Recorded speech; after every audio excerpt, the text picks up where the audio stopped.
Kevin McCarthy thought he could intimidate freshman Representative Jasmine Crockett with a single word during a heated committee hearing. But what happened next left the former House Speaker completely speechless and turned the political world upside down in just 5 words. The tension in the congressional hearing room was electric. McCarthy, sitting across from the Texas Democrat, had just delivered what he thought was a devastating blow. "Representative Crockett," he said with that familiar smirk, "your behavior today has been nothing but divisive." The room fell silent. Cameras zoomed in. Everyone expected the young congresswoman to back down or launch into a long defensive speech. Instead, Jasmine Crockett leaned into her microphone, looked McCarthy straight in the eye, and delivered 5 words that would break the internet within hours. Before we dive into what those 5 words were and how they completely destroyed McCarthy's reputation, make sure to hit that like button and subscribe so you don't miss any of the explosive political drama that's reshaping Washington. Trust me, you won't want to miss what happens next. The committee hearing had been going on for 3 hours. What started as routine questioning about budget allocations had turned into a full-scale political battlefield. McCarthy, despite no longer being speaker,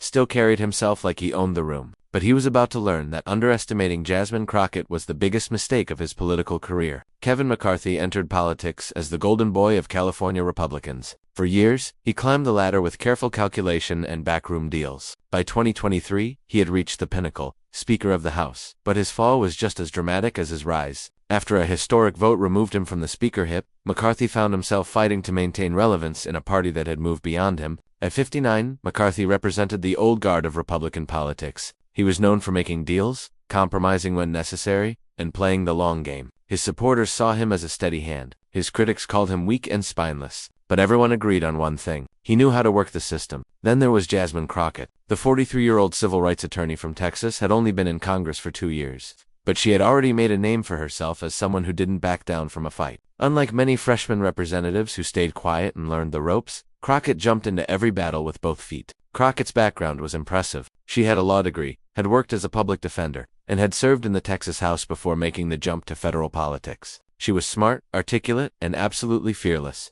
Her constituents in Dallas loved her because she fought for them every single day. Her Republican opponents hated her for the same reason. The stark contrast between these two politicians couldn't have been starker. McCarthy represented the establishment, the wheeling and dealing, the compromise and calculation that had defined Washington for decades. Crockett represented something new, a generation of politicians who were tired of playing by the old rules and ready to call out hypocrisy wherever they found it. This confrontation wasn't just about two politicians having a disagreement. It represented a fundamental clash between the old way of doing politics and the new. McCarthy's approach was to attack Crockett's character, hoping to diminish her credibility. It was a classic political move. When you can't attack the message, attack the messenger. For Crockett, this was about more than defending herself. She was representing every young politician, every woman of color, every person who had been told they were too divisive for speaking truth to power. The stakes were enormous because millions of Americans were watching to see how she would respond. Would she play by the old rules and give a careful, measured response designed not to offend anyone? Or would she do something completely different, something that would change the conversation entirely? The answer would come in just 5 words that would make political history. The morning had started normally enough.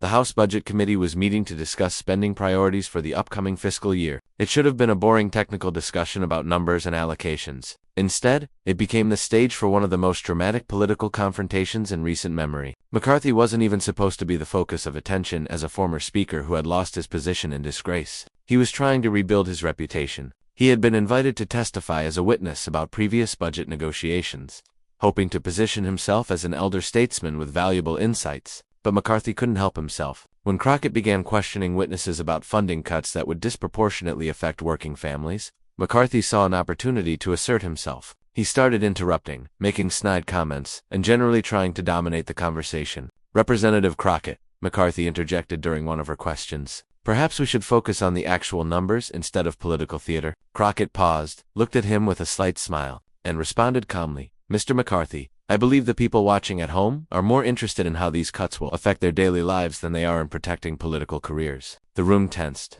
A few committee members shifted uncomfortably in their seats. McCarthy's face wrinkled slightly, but he pressed on. "Well, if we're talking about political careers," he shot back, "perhaps we should discuss how grandstanding and divisive rhetoric doesn't actually help anyone." That's when Crockett's expression changed. The polite smile disappeared, replaced by the focused intensity of a trial lawyer who had just heard the opposing counsel make a critical error. But McCarthy wasn't done. He had spent his entire career believing that he could intimidate opponents with his position and influence. He had no idea that he was dealing with someone who had faced down hostile judges. aggressive prosecutors, and angry defendants in Texas courtrooms. A disgraced former speaker wasn't even close to the most intimidating person she had faced in her career. Representative Crockett, he continued, his voice taking on a patronizing tone that every woman in politics knows well. Your constant need to turn everything into a confrontation is exactly what's wrong with Congress today. Instead of working together, you seem determined to divide us further. The committee chairman tried to regain control.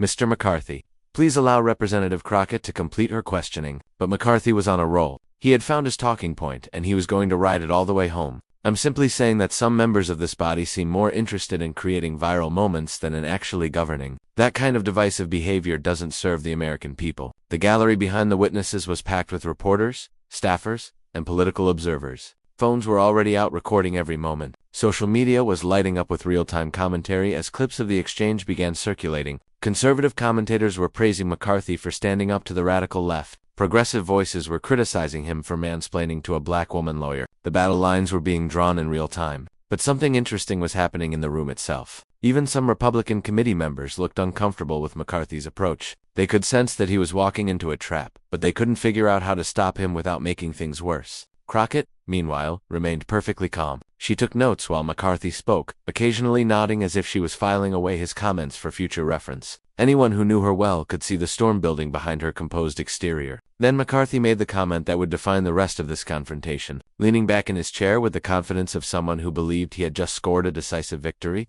he delivered what he thought was the knockout punch. Representative Crockett, your behavior today has been nothing but divisive. That's the problem with your generation of politicians. You think that creating conflict is the same thing as creating change? The word hung in the air like smoke. Divisive. It was a loaded term, and everyone in the room knew it. When older, white male politicians called younger women of color divisive, it carried decades of historical baggage. It was the same word that had been used to dismiss civil rights leaders, women's rights activists, and anyone who dared to challenge the status quo. McCarthy thought he was being clever. He thought he was using a word that would resonate with his base while maintaining plausible deniability. After all, he wasn't using explicitly racist or sexist language. He was just calling her divisive. But he had just made a catastrophic miscalculation. He had given Jasmine Crockett exactly the opening she needed to turn the tables completely. The room fell completely silent. Even the reporters stopped typing. Everyone sensed that something significant was about to happen. Crockett slowly looked up from her notes, set down her pen, and reached for her microphone. The camera zoomed in on her face. Her expression was calm,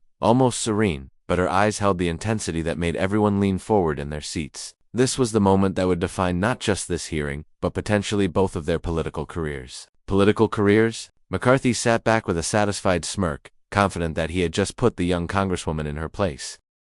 He had no idea that he was about to become the victim of one of the most devastating political comebacks in congressional history. Thucking silence stretched for what felt like an eternity, but was probably only 3 or 4 seconds. Then Crockett leaned into her microphone and spoke 5 words that would change everything. Jasmine Crockett looked directly at Kevin McCarthy, her voice steady and clear, and said, "How very white of you." The room exploded, not literally, of course, but the energy shifted so dramatically that it felt like a physical force. Gasps echoed through the gallery. Committee members' jaws dropped. Staff members looked at each other in shock, and the cameras captured every single second of it. McCarthy's smug expression vanished instantly, replaced by a look of pure bewilderment. His mouth opened and closed like a fish out of water. He clearly had not expected this response, and he had absolutely no idea how to handle it. The committee chairman banged his gavel repeatedly, trying to restore order. The committee will come to order. The committee will come to order. But nobody was paying attention to him. The gallery was buzzing with excited whispers. Reporters were frantically typing on their phones, trying to be the first to get the story out. Camera operators were making sure they had gotten every angle of McCarthy's stunned reaction. McCarthy himself seemed frozen in place. The man, who had spent decades in politics, who had climbed to the highest position in the House of Representatives, who prided himself on his ability to handle any situation, was completely speechless. Crockett, meanwhile, remained perfectly composed. She had delivered her line with surgical precision, and now she was watching it do its work. She didn't need to say anything else. Those 5 words contained everything that needed to be said. What made Crockett's response so devastating wasn't just the words themselves, but the way she delivered them and the context in which they landed. "How very white of you" wasn't just an insult, it was a masterclass in political communication. First, it perfectly encapsulated the racial dynamics of the situation. Here was an older white man lecturing a younger black woman about being divisive, a critique that has been used to silence people of color for generations. Crockett's response called out this dynamic directly and unapologetically. Second, it flipped the script entirely. Instead of defending herself against McCarthy's attack, she went on the offensive. Instead of explaining why she wasn't divisive, she pointed out why his attack was problematic in the first place. Third, it was memorable. 5 simple words that perfectly captured a complex political and social dynamic. It was the kind of phrase that would stick in people's minds and get repeated for years to come. After about 10 seconds of stunned silence, McCarthy tried to respond. Aye, that's Representative Crockett. That kind of rhetoric. But he couldn't finish the sentence. How do you respond to someone who has just perfectly called out your implicit bias? He couldn't claim he wasn't being racially insensitive without admitting that he had been racially insensitive. He couldn't attack her response without proving her point.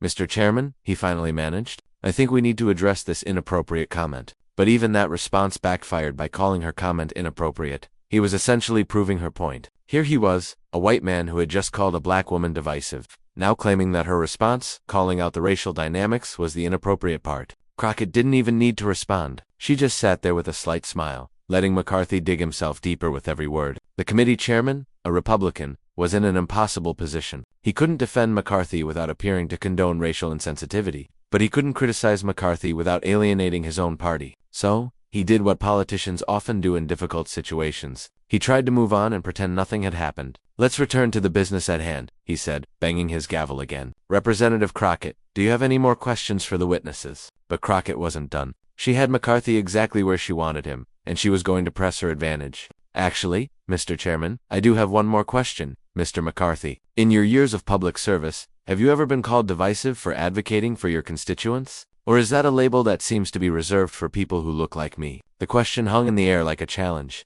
Everyone in the room knew she was right. Male politicians, especially white male politicians, are rarely called divisive for being aggressive or confrontational. They're called tough or strong or principled. But women, especially women of color, face different standards. McCarthy's face was now visibly red. He was clearly angry, but he also knew that anything he said would make things worse. He was trapped and everyone could see it. While all this was happening in the committee room, social media was exploding. The clip of Crockett's 5-word response was already circulating on Twitter, TikTok, Instagram, and every other platform imaginable. Within minutes, "How very white of you" was trending nationally. Memes were being created faster than anyone could count. Political commentators were weighing in with hot takes. The clip was being shared, liked, and commented on at a rate that crashed several social media servers. Progressive activists were hailing Crockett as a hero. Finally, someone who calls it like it is. Read one viral tweet. "This is how you handle racist dog whistles." Read another. Conservative commentators were trying to defend McCarthy, but even they seemed to understand that he had walked into this one.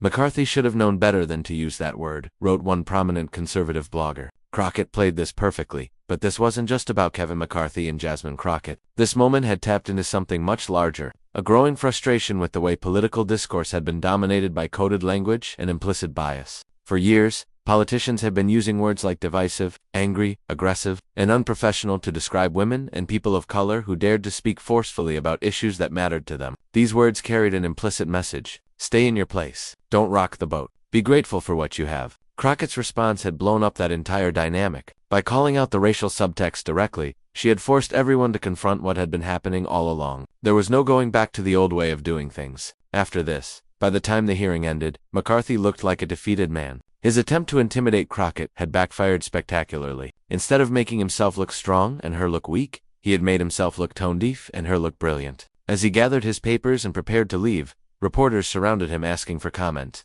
"Mr. McCarthy, do you have any response to Representative Crockett's comment?" McCarthy mumbled something about inappropriate rhetoric and declining standards of discourse, but his heart wasn't in it. He knew he had lost this battle decisively. Meanwhile, Crockett was fielding her own crowd of reporters, and she was clearly enjoying every minute of it. "I simply called out what we all saw," she said with a smile. "Sometimes the truth is uncomfortable, but that doesn't make it any less true." The contrast couldn't have been starker. McCarthy slunk away looking defeated and out of touch. Crockett walked away looking like a political superstar who had just announced her arrival on the national stage. Within 6 hours of Crockett's 5-word response, the political world had completely shifted. What started as a routine budget hearing had become the biggest political story of the week and possibly the month. Major news networks were running the clip on repeat. Political talk shows were bringing in panels of experts to analyze every aspect of the exchange. Cable news channels were devoting entire segments to discussing the implications of what had just happened. The numbers were staggering. The original clip had been viewed over 10 million times across all platforms within the first 24 hours. "How very white of you" had generated over 500,000 tweets. The story was trending in 12 different countries.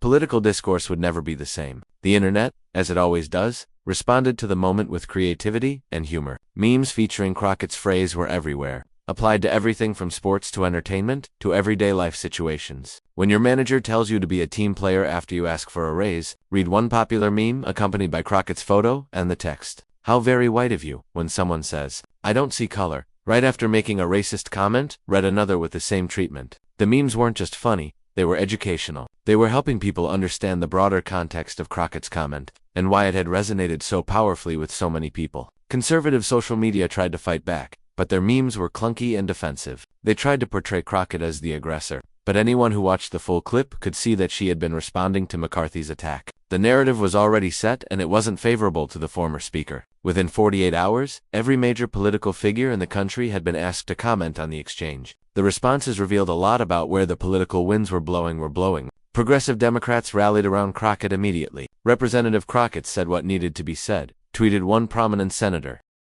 "It's time we stop pretending that coded language isn't real." Moderate Democrats were more cautious, but still generally supportive. "While I might have chosen different words, I understand Representative Crockett's frustration," said one centrist congressman. "We need to have honest conversations about these issues." Republicans were caught in a difficult position. They couldn't defend McCarthy's use of the word divisive without appearing tone-deaf, but they also couldn't criticize him without admitting that their party had a problem with racial sensitivity. Most chose to focus on decorum and civility in congressional proceedings. "Both parties need to do better when it comes to respectful discourse," said one Republican leader, trying to create false equivalency between McCarthy's attack and Crockett's response. But even within the Republican Party, there were cracks. Some younger, more diverse Republican politicians quietly acknowledged that McCarthy had stepped in it. "He should have known better," one said privately. That word has baggage, and everyone knows it. Political journalists and analysts had a field day dissecting every aspect of the exchange. Academic papers would probably be written about this moment for years to come. Communication experts praised Crockett's response for its efficiency and effectiveness. 5 words that contained an entire graduate-level course on racial dynamics. "In American politics," wrote one professor,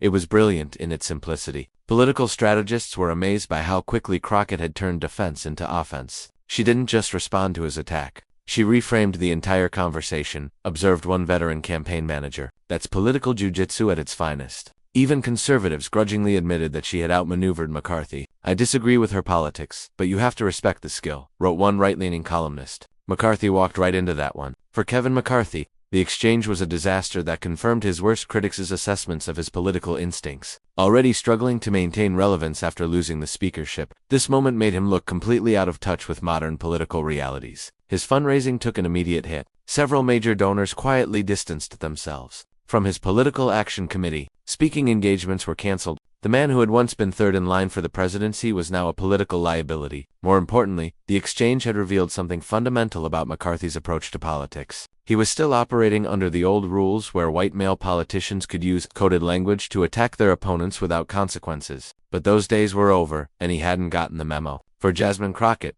the moment was transformational. Overnight, she went from being a relatively unknown freshman representative to one of the most recognizable political figures in the country. Her fundraising exploded. Small dollar donations poured in from across the country. Progressive organizations started courting her for endorsements. Speaking requests flooded her office. She had become the face of a new generation of political leadership, but the impact of this moment extended far beyond the careers of 2 politicians. It had become a teaching moment for the entire country about the way language is used to marginalize and silence people of color. Schools started using the exchange as a case study in their communications and political science classes. "It's a perfect example of how to respond to microaggressions," explained one high school teacher. She didn't get defensive. She went on the offensive. Corporate diversity trainers began incorporating the exchange into their workshops. "This is what happens when people of color refuse to accept coded language and call it out directly," said one consultant. "It forces everyone to confront what's really being said." The exchange also sparked countless conversations in homes, offices, and social gatherings across the country. People were finally talking openly about the way certain words are used to police the behavior of women and people of color. The story didn't stay contained within American borders. International media picked up the exchange as another example of America grappling with its racial dynamics. "American politician delivers perfect response to racial dog whistle." Read a headline in a major British newspaper. "The 5 words that exposed American political hypocrisy," wrote a columnist in Australia. The international attention added another layer to the story. Here was America, the country that claimed to be a beacon of democracy and equality, still struggling with the same racial dynamics that had plagued it for centuries. But it was also a country where a young black woman could stand up to power and win decisively. Universities across the country began organizing panels and discussions about the exchange. Political science professors used it as a case study in effective political communication. Sociology professors examined it through the lens of racial dynamics in public discourse. This moment encapsulates everything we study about power, race, and language in American politics, said one prominent political scientist. It's a perfect example of how the marginalized can use the master's tools against him. Linguistics experts analyzed the specific word choices involved. The word divisive has a long history of being used to silence people who speak uncomfortable truths, explained one language professor. Crockett's response forced everyone to confront that history. Of course, with great fame comes great scrutiny. Within days of the exchange, opposition researchers were digging through every aspect of Crockett's background, looking for anything that could be used to diminish her moment of triumph. They found relatively little. Her academic record was strong. Her legal career was exemplary. Her service in the Texas legislature was largely without controversy. She had built a solid reputation as a competent, principled politician. The few attacks that did surface were weak and largely focused on her progressive political positions rather than any personal scandals. She supports Medicare for all was about the worst thing her critics could say about her, which hardly qualified as damaging opposition research. As always happens with viral political moments, other politicians began trying to recreate the biomagic. Suddenly, congressional hearings were full of politicians trying to deliver their own devastating one-line. Most of these attempts fell flat. What made Crockett's response so effective wasn't just the words themselves, but the context, the delivery, and the perfect setup that McCarthy had unwittingly provided. You can't manufacture that kind of moment. Several politicians actually made themselves look foolish by trying too hard to create viral content. It was like watching someone try to force a meme, observed one political commentator. It just doesn't work that way. Perhaps the most significant long-term impact of the exchange was the new standard it set for political discourse. Crockett had shown that coded language and dog whistles could be called out directly and effectively. Other politicians of color began adopting similar strategies. Instead of trying to work around racist and sexist attacks, they started confronting them hidden. The old playbook of using plausible deniability to make inappropriate comments was becoming obsolete. This shift had profound implications for American political discourse. For decades, politicians had been able to use coded language to appeal to their base while maintaining mainstream respectability. That strategy was becoming much more difficult to execute. Historians began placing the exchange within the broader context of American political evolution. This moment represents a generational shift in how people of color respond to racial microaggressions in politics, explained one professor. Instead of playing defense, they're going on offense. The exchange was compared to other historic moments when politicians of color had confronted racism directly. But what made this moment unique was the viral nature of social media and the immediate global audience. Previous generations of politicians didn't have the platform that social media provides, noted one historian.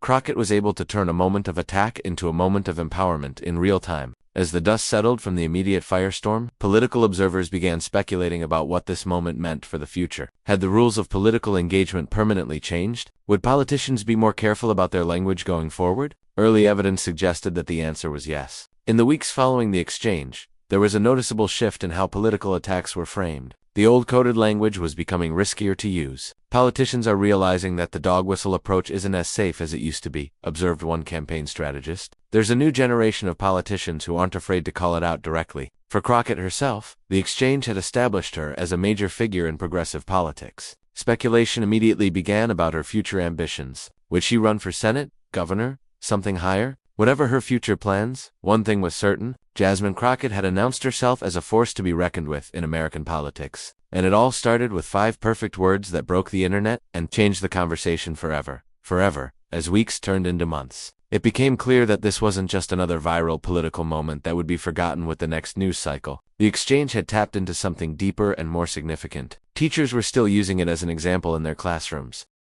Activists were still referencing it in their organizing. Politicians were still being more careful about their language because of it. How very white of you had entered the political lexicon as a perfect encapsulation of how to respond to racial It was a phrase that captured a complex dynamic in just 5 simple words. But perhaps most importantly, the exchange had shown a new generation of politicians that they didn't have to accept coded attacks passively. They could fight back, they could win, and they could change the conversation in the process. Kevin McCarthy had thought he was delivering a routine political attack. Instead, he had walked into a moment that would define his political obituary and launch Jasmine Crockett into the stratosphere. of American political stardom. Sometimes history turns on the smallest moments. Sometimes 5 words can change everything. And sometimes the person you think you're attacking turns out to be exactly the wrong person to mess with. This was one of those times. As political analysts continued to dissect every aspect of the exchange months later, one thing became increasingly clear. This was a moment that could never be replicated. It was the perfect storm of the right person, the right words, the right context, and the right timing.